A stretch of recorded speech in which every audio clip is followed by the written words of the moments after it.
نحمده ونستعينه ونستغفره ونؤمن به ونتوكل عليه ونعوذ بالله من شرور أنفسنا ومن سيئات أعمالنا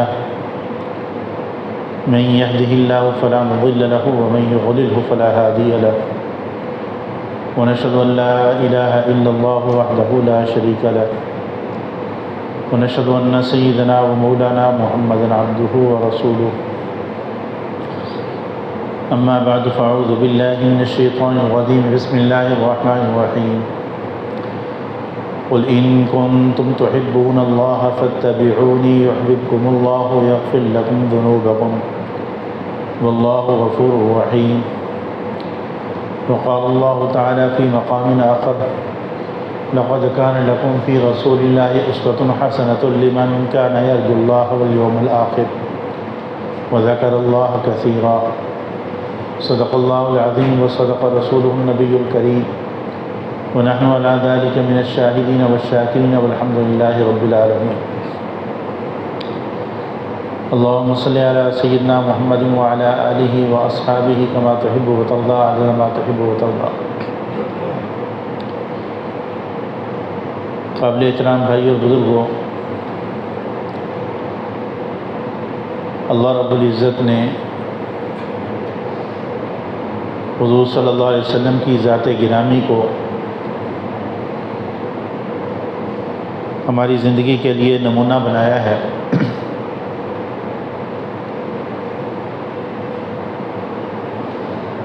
کہ زندگی گزارنے کا جو طریقہ اللہ رب العزت کو پسند ہے وہ صرف اور صرف وہی ہے جو اللہ کے نبی صلی اللہ علیہ وسلم نے ہمیں کر کے دکھایا.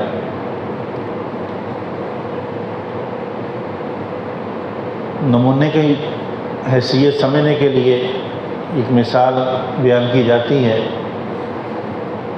کہ ہم درزی کے پاس کپڑا سلانے کے لیے لے کر جاتے ہیں تو اس کے ساتھ ایک سوٹ پہلا جو سلا ہوا ہے وہ اس کو دکھاتے ہیں کہ یہ نمونہ ہے، اس کے مطابق میرا کپڑا سی دو. تو اگر وہ درزی اس کے مطابق سی دے تو مزدوری کا بھی مستحق ہوتا ہے، اور اگر وہ اس میں کمی بیشی کریں تو پھر کپڑے کا مالک الٹا اس سے ناراض بھی ہوتا ہے اور کپڑے کے پیسے بھی وصولتا ہے.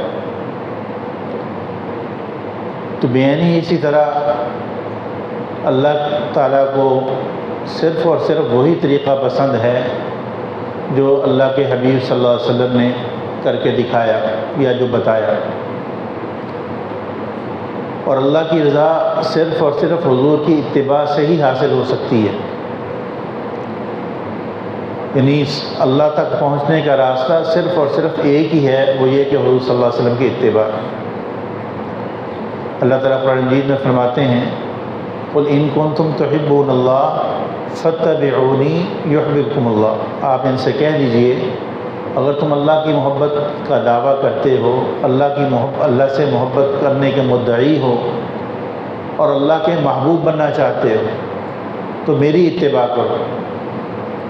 تو اس کا نتیجہ کیا ہوگا کہ یحببکم اللہ، اللہ تعالیٰ تم سے محبت کریں گے. یعنی اللہ کے نبی صلی اللہ علیہ وسلم کی اتباع پر سب سے پہلا انعام جو انسان کو ملتا ہے وہ اللہ کی محبوبیت کا ملتا ہے. اللہ کے نبی صلی اللہ علیہ وسلم کا اللہ کے ہاں اتنا بڑا مقام ہے کہ جو آپ کے مطابق اپنے آپ کو ڈھالنا شروع کر دے گا وہ اللہ کا محبوب بننا شروع ہو جائے گا. اس لیے ہمارے بزرگ تھے وہ فرمایا کرتے تھے کہ اگر کوئی شخص یہ دیکھنا چاہتا ہے کہ میرا اللہ سے تعلق کتنا ہے یا میرا اللہ کے ساتھ اللہ کے ہاں میرا مقام کتنا ہے تو وہ دیکھ لے کہ میری زندگی میں حضور صلی اللہ علیہ وسلم کے طریقے کتنے ہیں. جتنی زندگی حضور صلی اللہ علیہ وسلم کے طریقوں کے مطابق ڈھلتی چلی جائے گی اتنا ہی اللہ کی محبوبیت ملتی چلی جائے گی. ہمارے بزرگ گزرے ہیں حسن مولانا الیاس صاحب رحمۃ اللہ علیہ، تبلیغی جماعت کے بانی ہیں. ان کے بیٹے تھے مولانا یوسف کاندھلوی. وہ فرماتے ہیں کہ ایک دفعہ میں اس وقت طالب علم تھا، مجھے میرے والد صاحب نے بلایا اور فرمانے لگے کہ تمہیں میں قطب اور ابدال بننے کا وظیفہ نہ بتا دوں کہ اگر تم اس عمل کو کرو تو قطب اور ابدال بن جاؤ گے، اولیاء اللہ کے مقام. تو میں نے کہا جی بتائیں. کہنے لگے کہ اللہ کے نبی صلی اللہ علیہ وسلم کے طریقوں کو اپنی زندگی میں لاؤ اور لوگوں کی زندگی میں لانے کی محنت کرو.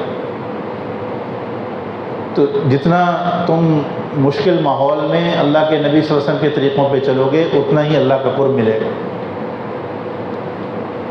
اور خود حضور صلی اللہ علیہ وسلم نے بھی فرمایا کہ من تمسک عند فساد امتی فلہ اجر 100 شہید، کہ جو آدمی فساد کے زمانہ میں میرے سنت کو مضبوطی سے تھامے گا تو اس کے لیے 100 شہیدوں کا اجر ہے. اور اصل محبت یہ حضور کی اتباع ہی سے پتہ چلتی ہے. اب صحابہ کرام رضوان اللہ علیہم اجمعین وہ حضور صلی اللہ علیہ وسلم کی ایک ایک ادا پر مر مٹنے والے تھے. ان کو جو اللہ تعالیٰ نے رضا کا پروانہ دیا وہ اسی وجہ سے دیا. صرف زبانی دعوے نہیں تھے بلکہ عملی طور پر ہر عمل میں حضور کی اتباع تھی. اور بعض صحابہ تو اس میں کمال درجے میں آگے تھے. حضرت عبداللہ بن عمر رضی اللہ تعالیٰ عنہ، ان کے متعلق یہاں تک آتا ہے کہ حضور صلی اللہ علیہ وسلم کی جو عادت کے طور پر حضور صلی اللہ علیہ وسلم نے جو اعمال کیے ان کو بھی وہ بجا لاتے تھے. یعنی حضور صلی اللہ علیہ وسلم کے ساتھ سفروں میں وہ حضور صلی اللہ علیہ وسلم کے ساتھ رہے. جہاں کہیں حضور صلی اللہ علیہ وسلم کو تقاضا ہوتا تھا پیشاب وغیرہ کا تو جہاں حضور پڑاؤ کرتے تھے ٹھہرتے تھے تو ان کو تقاضا نہیں بھی ہوتا تھا تو انہوں نے وہ جگہیں یاد کر رکھی تھی کہ یہاں حضور صلی اللہ علیہ وسلم بیٹھے تھے تو اس طریقے سے تھوڑی دیر بیٹھتے پھر چلے اٹھ کھڑے ہو. ایک دفعہ آپ صلی اللہ علیہ وسلم نے صحابہ سے فرمایا کہ میرا دل یہ چاہتا ہے کہ یہ دروازہ جس کا نام آج کل باب النساء ہے مسجد نبوی میں ہے، آج کل ریاض الجنہ میں جانے کے لیے وہی راستہ اختیار کیا جاتا ہے، میرا دل یہ چاہتا ہے کہ یہ راستہ عورتوں کے لیے چھوڑ دیا جائے، اس میں سے کوئی مرد آئے جائیں نہ.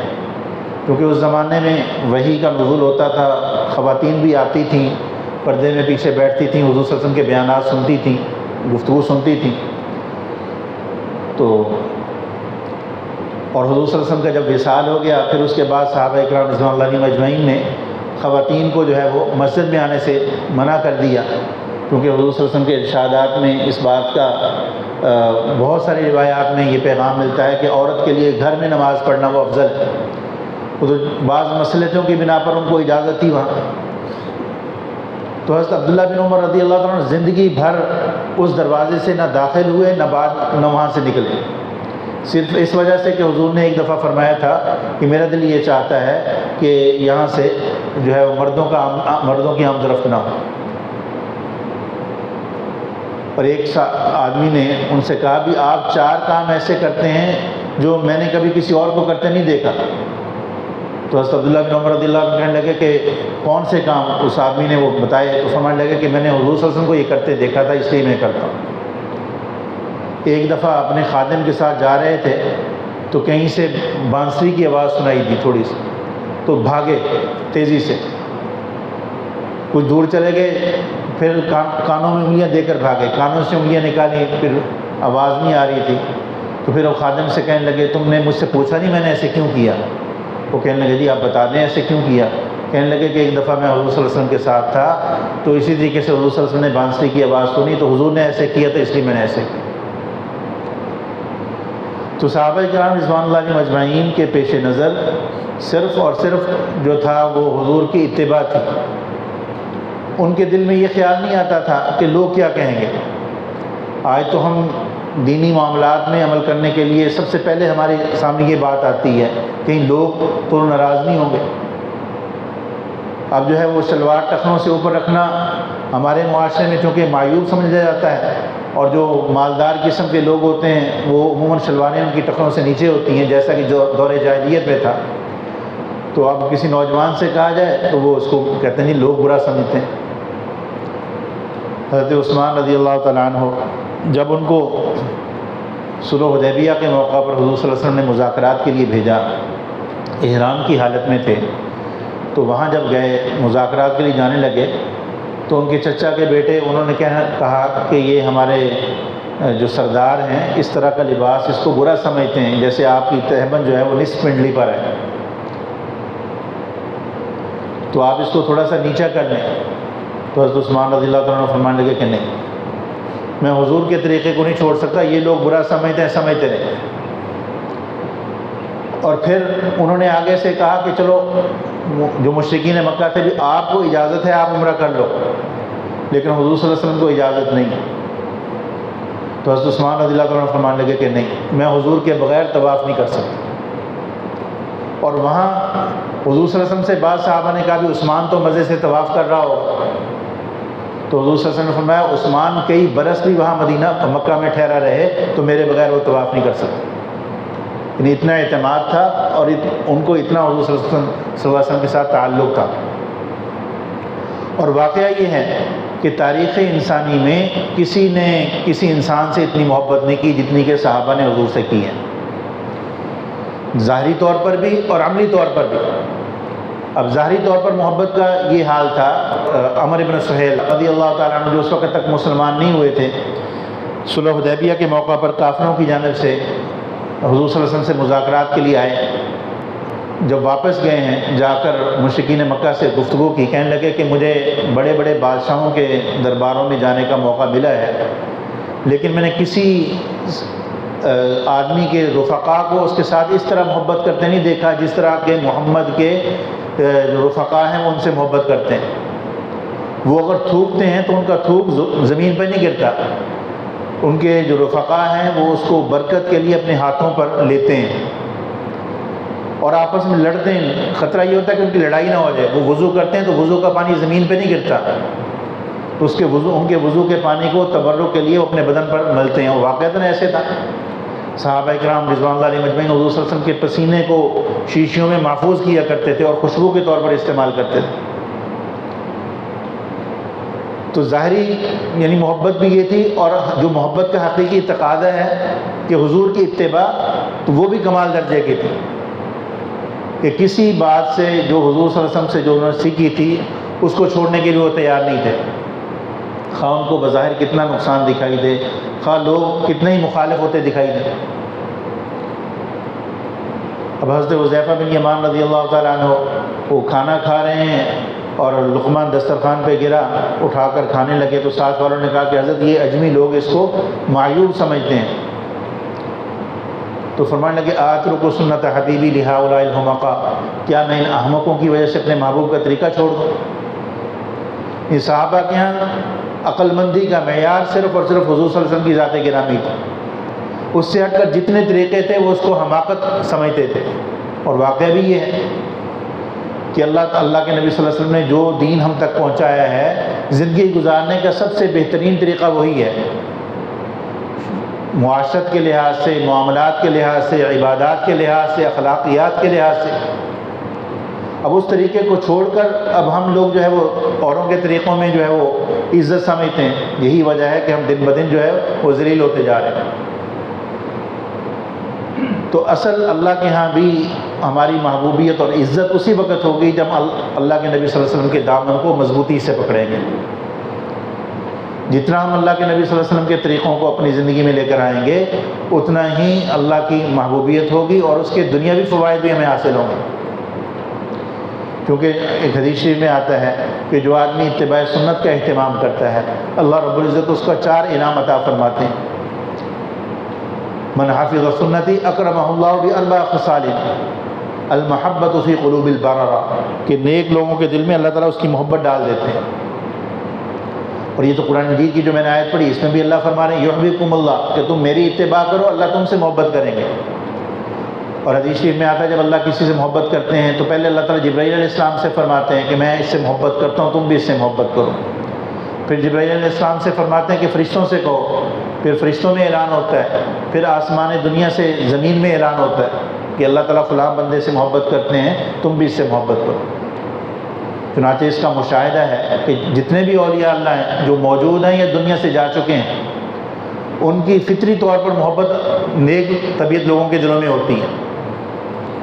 اب کتنے اللہ کے ولی جو گزرے ہیں، شیخ عبد القادر جیلانی رحمۃ اللہ علیہ، حضرت معین الدین چشتی رحمۃ اللہ علیہ، بابا فرید گنج شکر رحمۃ اللہ علیہ، حضرت بہاؤالدین زکریا رحمۃ اللہ علیہ، جتنے بھی اللہ والے ہیں، اب نہ تو ہماری ان سے رشتہ داری ہے، نہ ان کے ساتھ نہ ہم نے کبھی ان کو دیکھا ہے، نہ ان کے حالات پڑھے ہیں، لیکن ایک قدرتی طور پر ہمارے دلوں میں ان کی محبت ہے۔ حضرات صحابہ اکرام رضوان اللہ علیہم اجمعین ہیں، تابعین ہیں، ہم لوگ اپنی ذات کے متعلق تو بات برداشت کر سکتے ہیں، لیکن ان اولیاء اللہ کی گستاخی برداشت نہیں ہوتی۔ تو وجہ کیا ہے؟ وجہ صرف اور صرف یہی ہے کہ انہوں نے اپنے آپ کو اللہ کے نبی صلی اللہ علیہ وسلم کی غلامی میں ڈالا، تو اللہ نے ان کو محبوبیت کا مقام عطا فرما دیا۔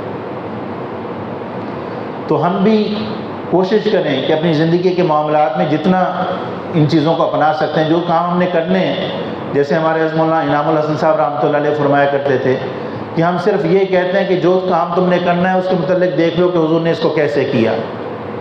اب آپ نے کھانا کھانا ہے، کھانا حضور نے کیسے کھایا اس طریقے کے مطابق کھاؤ، تو یہ کھانا بھی آپ کو اللہ کا قرب دلائے گا، اور اسی کھانے سے آپ کے گناہ معاف ہوں گے۔ اور اسی کھانے سے بہت سارے بزرگوں کا تجربہ ہے کہ جو آدمی سنت کے مطابق کھانا کھاتا ہے، اللہ رب العزت اس کو قرض سے خلاصی عطا کرتے ہیں، یعنی ہاتھ دھو کر کھائے، بسم اللہ پڑھ کے کھائے، اور بعد میں بھی دعا پڑھے اور پھر ہاتھ دھو لے۔ بہت سارے بزرگوں کا یہ تجربہ منقول ہے کہ انہوں نے بہت سارے قرض خواہوں کو یہ عمل بتایا کہ اس پر عمل کرو، تو اس کی برکت سے اللہ تعالیٰ نے ان کے قرض کی ادائیگی کا انتظام کر دیا۔ یہ تو ایک دنیاوی فائدہ ہے، اصل چیز تو آخرت کا فائدہ ہے۔ ایک روایت میں آتا ہے، آپ نے فرمایا کہ جس نے اس طریقے سے کھانا کھایا اور بعد کھانا کھانے کے بعد دعا پڑھ لی، اللہ نے اس کے گزشتہ گناہ معاف کر دیے، یعنی صغیرہ گناہ معاف ہو جاتے ہیں۔ اور اسی طریقے سے بقیہ معاملات ہیں، مسجد میں آنا ہی ہوتا ہے۔ اب مسجد میں حضور صلی اللہ علیہ وسلم کے داخل ہونے کا طریقہ یہ تھا، دایاں پاؤں رکھتے تھے، دعا پڑھتے تھے۔ مسجد سے نکلنے کا طریقہ یہ تھا کہ بایاں پاؤں نکالتے تھے اور جوتے پہ رکھتے تھے، پھر دایاں پاؤں پہنتے تھے اور دعا پڑھتے تھے۔ اب اس طریقے سے مسجد سے میں داخل ہوں گے، مسجد سے نکلیں گے، تو یہ اللہ کے قرب کا ایک درجہ طے ہو گیا۔